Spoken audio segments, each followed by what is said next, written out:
जी, मेरा आखिरी सवाल आपसे, जो कि ज्यादातर लोगों के दिमाग में होता है कि क्या, एक तो सवाल ये है कि क्या जब किसी को ये इन्फेक्शन हो जाता है एक बार और वो उसके ठीक हो जाता है, तो क्या ये मान लिया जाता है कि ह्यूमन बॉडी ने पूरी तरह इस वायरस को शरीर से खत्म कर दिया है, मार दिया है?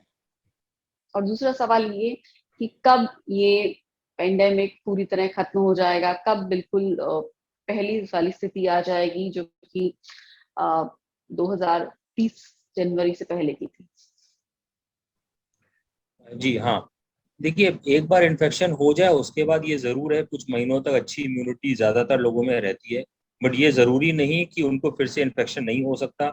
हमने कई ऐसे लोग देखे हैं, और आप सबके सामने होंगे, जिनको 2 बार भी इन्फेक्शन हुए हैं, दोनों वेव्स में हुए होंगे। इसलिए अब ये डिपेंड करता है कि जो जो उनका इम्यून रिस्पॉन्स है, एंटीबॉडी रिस्पॉन्स है, और जो भी इम्यूनिटी है, वो उस वायरस के अगेंस्ट एक्ट कर पाई कि नहीं जो उनको दोबारा हुआ। इसीलिए अगर मेजर चेंजेस हो जाते हैं वायरस में, मेजर म्यूटेशंस, तो उनके पास ये क्षमता हो सकती है कि वो आदमी का इम्यून सिस्टम को बाईपास करे, और उसको इम्यून सिस्टम के होने के बावजूद भी वो डिजीज क्रिएट कर सकता है। इसलिए री इन्फेक्शन डिपेंड करता है किस तरह का वायरस है। सेम वायरस से बार बार इन्फेक्शन होना पॉसिबल है, बट बहुत रेयर है, अनलाइकली है।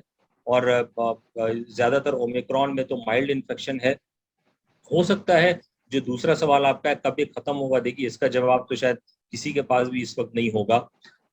ये हो सकता है कि जब ज्यादातर पब्लिक वैक्सीनेट हो जाए, अच्छे से वैक्सीनेट हो जाए, उनका प्रोटेक्टिव सिस्टम हो जाए। हो सकता है ये भी कि वायरस अपने आप ही डाई डाउन कर जाए। कई कई एपिडेमिक्स ऐसे अपने आप डाई डाउन कर गए।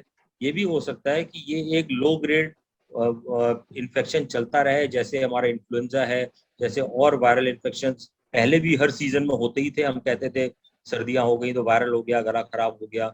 हो सकता है ये उस तरह का एक इन्फेक्शन बन के कम्युनिटी में, सोसाइटी में धीरे धीरे चलता रहे, जिसको हम अपने part of normal life accept करके आगे बढ़ते रहे।